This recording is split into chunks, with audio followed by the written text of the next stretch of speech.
Astăzi vom face o supă de conopidă în vasul de 4 litri de la Salad Master, în acest vas, care îl vom pune sub procesor.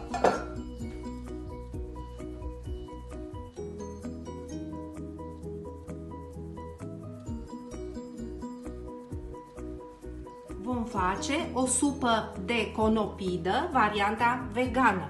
Deci vom avea nevoie de conopidă, zarzavaturi, leuștian, pătrunjel verde și tot ce vedeți aici, mărar, puțin mărar, apoi bulion, da, condimente, turmeric, sare, la Provence, un mix de condimente, așa, și o felie de brânză tofu afumată.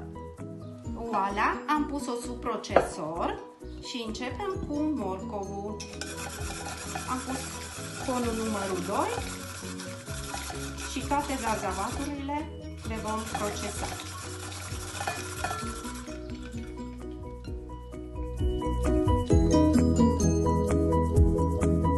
Apoi vom pune conopida.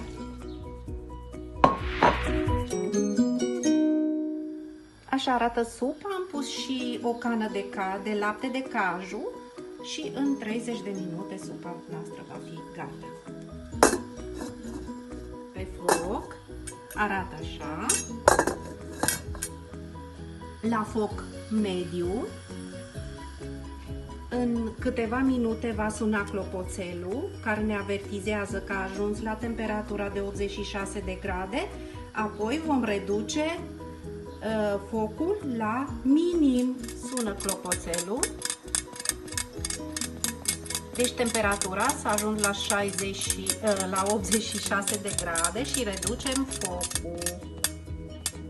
Clopoțelul se va lipa, este gata și arată așa.